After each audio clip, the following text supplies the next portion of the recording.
What's up, everybody? Welcome back to another episode of Plenty of Tiff. I'm your girl, Tiffany, aka Opinionated Diva.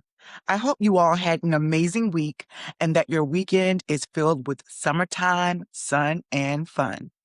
But another week here on Plenty of Tiff can only mean one thing, another week of mess. Okay? So let's jump right into it with the Diva Drop. The Diva Drop this week is, of course, us talking about what went down at Usher and Chris Brown's R&B tour stop in Nashville, Tennessee. If you were on the internet this week at all, you saw the clip heard around the world. Usher, the king of R&B, eight-time Grammy winner, international heartthrob, brings up a fan on stage during his bed serenade for Can You Handle It? Now, usually when a woman gets pulled onto Usher's stage, she is fanning herself, melting into a puddle, and honey ready to risk it all. But not this young lady. She sat on that bed like a mannequin, stiff AF, leaning away from Usher while he's shirtless and singing into her face with those pearly whites only a dentist from Turkey could appreciate. And me, because I'm taking a picture of his mouth for inspiration. But Usher looked at her, looked at his 50,000 screaming fans in the stadium, stopped the music and said, I don't think she wants to be on stage, huh? Then waved his hand and had security escort her off the stage. Now, I didn't watch the whole clip, so I don't know if it was stage left, honey, or stage right, but it was swift. So if the story ended there, fine. Maybe she had stage fright. Maybe she really wasn't expecting to be pulled on stage.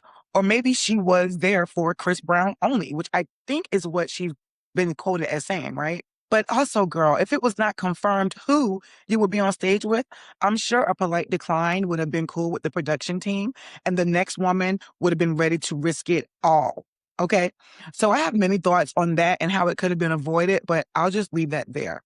So the only thing for me that's more embarrassing than her sitting up on that bed looking like a wooden plank was her response after the concert. She could have easily crept back into obscurity and let the internet move on, which they do at rapid speed, because you know it don't take much, right? But no, she took to Facebook and went on a full tirade stating, my mom and I got moved to VIP before the show. Pretty privilege is something you hoes will never know about. First of all, self-proclaimed pretty privilege is an instant red flag for me. Second of all, getting upgraded from floor seats to VIP by tour handlers happens at concerts and sporting events every single time. That's not pretty privilege. That's lucky fan privilege. And I'm sure it happens to more CHATT folks than you think. That is what she called peeps of Chattanooga, Tennessee, which is where she resides. And of course, no one is coming for your looks. But confidence and arrogance do not go hand in hand. They are quite the opposite, actually. Pretty privilege is a term that is problematic at best because it treats temporary physical traits as a permanent, unearned upper hand, when in fact, no amount of genetics, beauty routine, going under or over the knife, honey, or superpower eye cream, which I am still on the hunt for, by the way, is going to stop aging. And then because the Facebook post wasn't enough cringe, she did the press rounds. Of course, she went live on TMZ. So you went on Harvey's show to explain that you froze up because you only went to the concert for Chris Brown. And I just don't understand. I mean, TMZ does what it does, and I'm sure they reached out to you. I'm sure they did, which again, you could have declined just like that invite on stage. I doubt being upgraded meant mandatory stage performance. So like, what are you defending here? Like publicly, I don't really understand. A serenade gone wrong? I don't know. I mean, if you really were there for Chris Brown only, you clearly missed his solo Breezy Bowl tour that was just last year. Granted, I did read up on that, and I do know that his Tennessee stop was canceled. But this begs the question, your pretty privilege didn't get you flew out to another city for another tour stop on a Breezy Bowl tour. And look, all jokes aside, as a Black woman, this is the part of her response that actually disappointed me the most, real talk. When people called her out for the failed Serenade attempt, and she does have her share of supporters, to be fair, she immediately hid behind this idea that Black women were only mad at her because of her physical attributes. Talking about pretty privilege, like that's the reason she got backlash? Girl, honey, no. Nobody was mad at your face. People were mad because you were fucking up the vibe at the concert. And I'm 1000% sure she knows that throwing around terms like pretty privilege in our community isn't just a harmless flex. It carries a weight, and I know you know that. It touches on deep-rooted conversations around colorism and social capital that Black women have been fighting through for generations, including yourself. To weaponize that term just to isolate yourself and act like the rest of Black women in the room that you're above them, that was just really unfortunate. And that's how you're going to be known now, which I'm also 1000% sure you're A-okay with that. Then her auntie got in the mix. As an auntie to adult nieces as well, I would never hop on Facebook to post a clapback on a topic that had zero to do with me. And as she said herself, auntie, her niece is half Usher's age, which means she's probably half your age, which means you and I, Miss Thing, are probably around the same age, which also means why are you typing in all caps on Facebook to prove a point? From one auntie to another, sis, sit this one out and let her handle her own battles. If you can even call a concert mishap a battle to have, okay? But on the flip, I think we all can agree Usher is a professional who respects his stage, his craft, and his audience. I think he did the right thing by removing her off the stage to protect the energy of the show. And he definitely said what he said, honey, at his next stop in Birmingham. He pulled up another fan who was ready to party and told the crowd, quote, "Don't bring your ass up here if you don't want to be here. God don't like ugly, but he certainly don't feel too good about pretty privilege either." From all other accounts, it seems like the R&B tour seems to meet the vibe check at every stop. And I hope the ladies who do go on stage have a blast. I also want to shout out the people in Tennessee, especially the hoes of Chattanooga, the Chat Peeps. I know one person does not represent the whole. So as for me, it is all love from NYC. Now, for my favorite part of the show, you already know, shine, shade, or side eye. It is time for our first shine of the episode, and we are pouring a double shot of Black-owned luxury. Queen or king, depending on who you ask, Beyonce has officially taken 100% full ownership and control of her spirits brand, SirDavis Whisky. Moet Hennessy, who she originally partnered with to launch the brand, has sold their stake, turning SirDavis into a completely independent, woman-owned, Black-owned family operation. Now, for context, SirDavis was named after her paternal great-grandfather, who was a Southern moonshiner during Prohibition. Beyoncé built this brand from the ground up, crafting a high-end $89 bottle that has been dominating the market. But just a couple of episodes back, we were discussing the messy, heartbreaking ownership drama over at Uncle Nearest, the legendary Black-owned whiskey brand that is facing internal boardroom chaos and corporate power struggles, right? So when I saw that Beyonce bought out Moet Hennessy, it begged the question, did watching Uncle Nearest corporate drama influence her decision to execute this powerhouse move so quickly?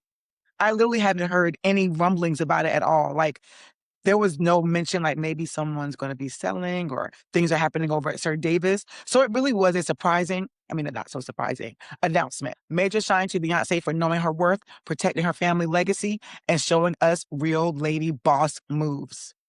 Okay, the next story gets a shine, a shade, and a side eye because the math is simply not mathing behind federal prison bars. The Bureau of Prisons updated their official website, and Sean Diddy Combs had his release date pushed up again from February 2028 to January 2028.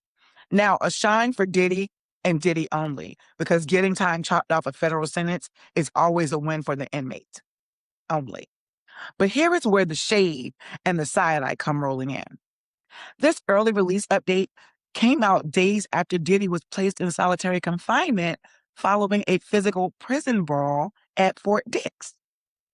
Report states hands were thrown, guards had to break it up, and he was thrown straight into isolation.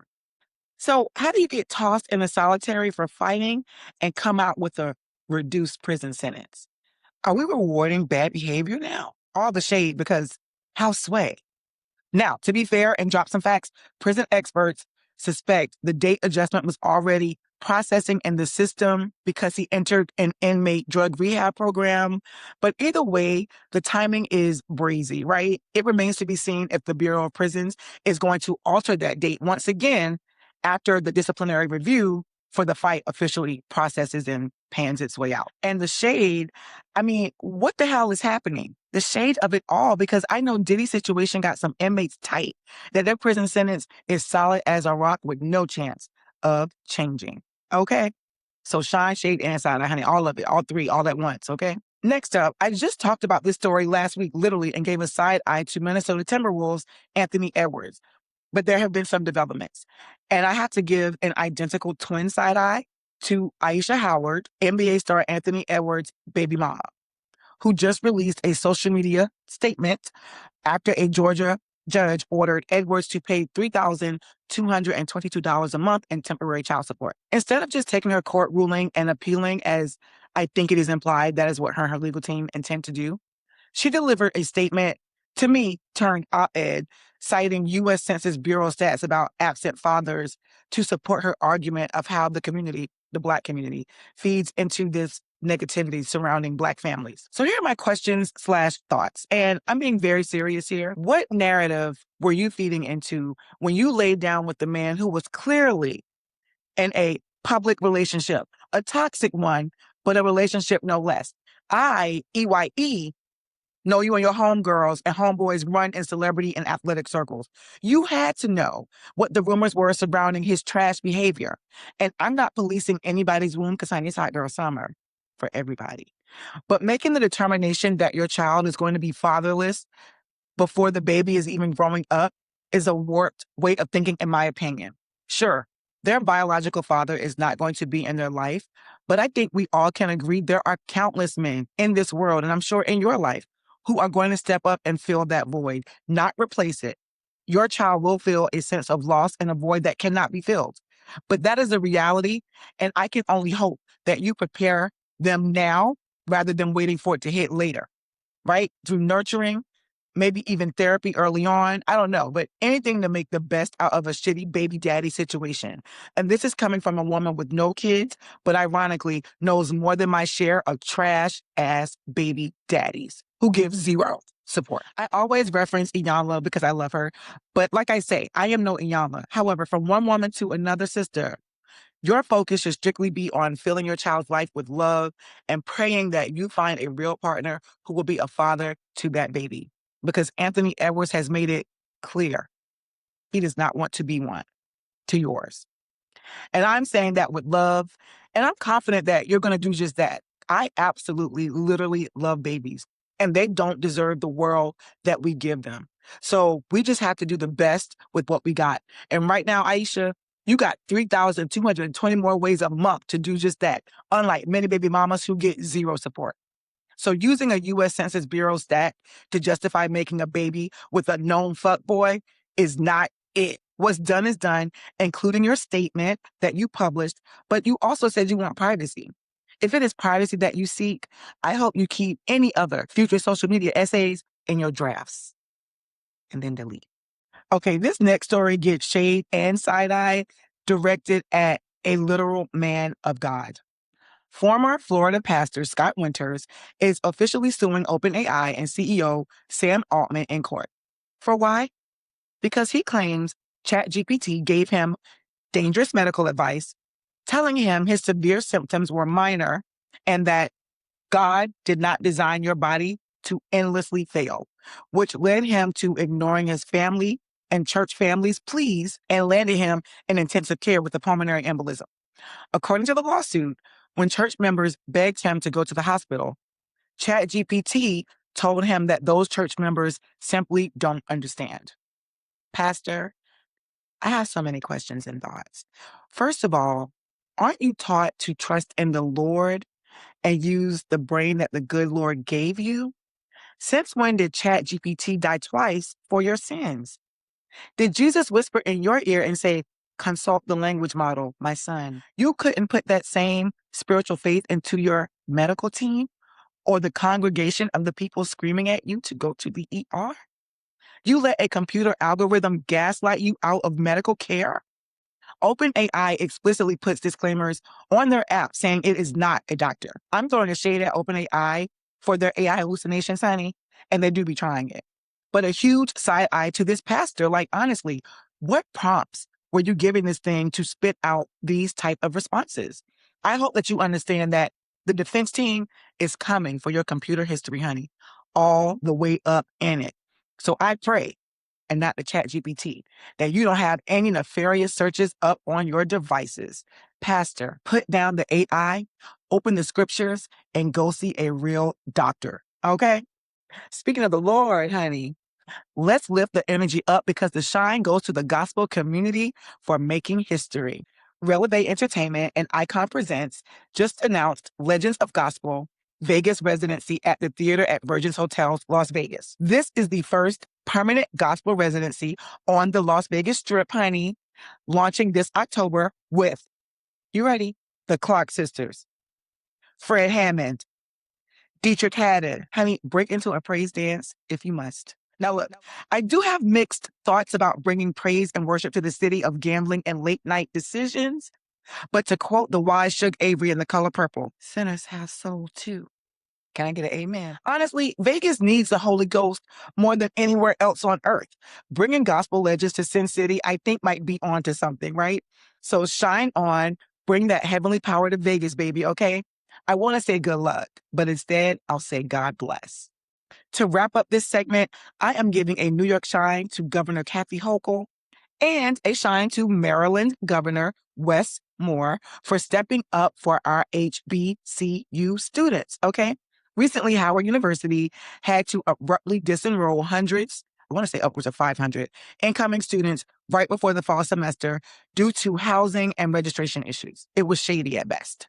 But Governor Hochul immediately announced a dedicated pathway offering impacted Howard students expedited admission to CUNY, City University of New York, or SUNY, State University of New York schools, complete with financial support and transfer counseling. And shout out to Maryland Governor Wes Moore, who followed up with a similar program offering expedited admission into the University System of Maryland, plus an $800 tuition credit. Now, look, like I said, shout out to Maryland, but you already know I'm giving the biggest shine to New York because we made the announcement first. Okay? I know.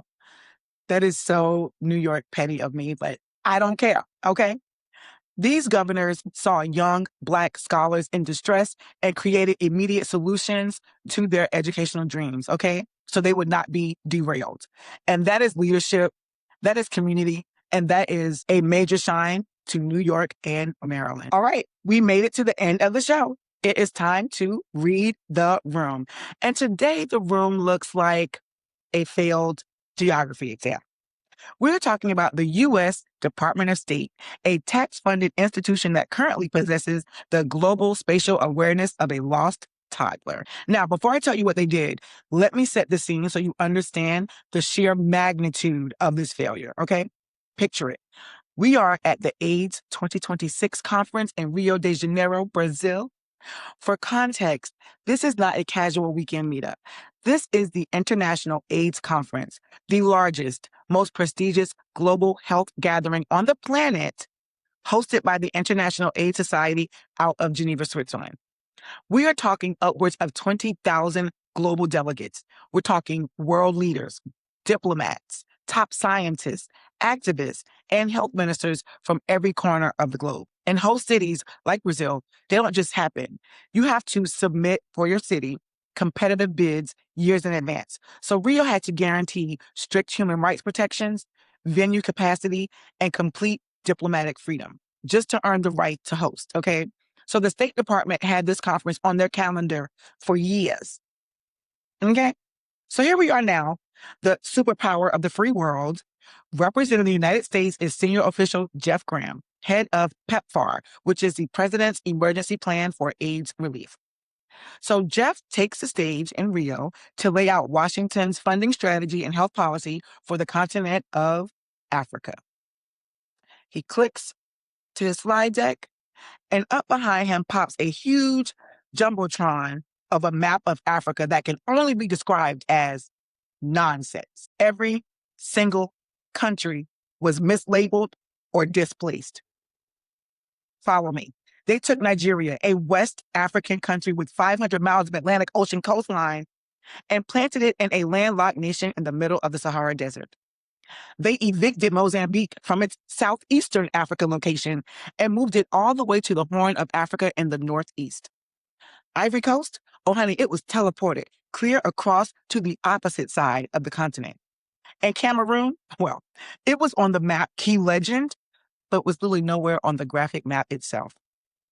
It looked like a 4-year-old was playing continental drag and drop. And how did this happen? Well, because when the international audience inevitably started snapping photos in sheer disbelief, they noticed a tiny digital watermark in the corner of the graphic. It was AI generated, created with open AI tools. Ciao. The State Department later issued a standard corporate apology, taking responsibility for an unfortunate error, quote, caused by a team member who hastily altered the slide deck right before the presentation. Hastily? The conference rotates globally every 2 years. You had 730 days since the last summit in Munich, Germany, to at least build a slide template of Africa. You flew first class, I'm sure, to Brazil on the American taxpayer's dime, no less, making 6-figure government salaries, I'm sure, and you're prompting an AI image generator in the Uber on the way to the conference center? That is not a confirmed report, but rather what Opinionated Diva can only imagine to be the scenario. And second of all, ChatGPT literally puts a warning at the bottom of their screen telling you, ChatGPT can make mistakes. Check important info. And I would think providing funding and support for AIDS research and AIDS health in Africa would be important info. I'm going to take a guess because not a single person in that U.S. delegation actually knew African geography. That is the quiet, terrifying part that they don't want to admit. Here's a true story. When I was in college taking an African studies course, my exam literally was a blank piece of paper with a map of Africa, blank. And I had a pencil, honey, a prayer. There were no smartphones and no AI and no way to cheat. And I had to handwrite in every single country on that map. Now, do I expect every diplomat to name all 54 nations at the top of their head? Yes, I do. But for me, no. But basic regional literacy, I mean, knowing Nigeria touches an ocean, I mean, come on. Imagine a foreign delegation coming to Washington, D.C., pulling up a map of the United States and putting New York in Southern California, right? We would call them incompetent. For sure, Fox News would mock them bigly. Yet, here is the U.S. State Department displaying the situational awareness of a crying baby at a funeral. Kendrick Lamar said it best. This is America. I literally need to pick up an accent stat to hide my true identity when I go abroad. Jeff Graham, Bureau of Global Health Security, to the entire State Department staff enjoying Brazilian beaches on the public's dime, read the room. Delete the AI prompts. Pick up a physical atlas and hire somebody who passed 7th grade social studies. And that, my friends, is a wrap on this week's episode. If you enjoyed it, do your girl a favor. Like, subscribe, and tell a friend to tell a friend to tell a friend who needs a new podcast in their life today. The conversation, as always, does not stop just because this microphone turns off. Follow me on Instagram at Opinionated Diva and TikTok at The Opinionated Diva so we can keep it chaotically fun all week long. Until next time, I'm Tiff signing off, and I will see you next week. Peace.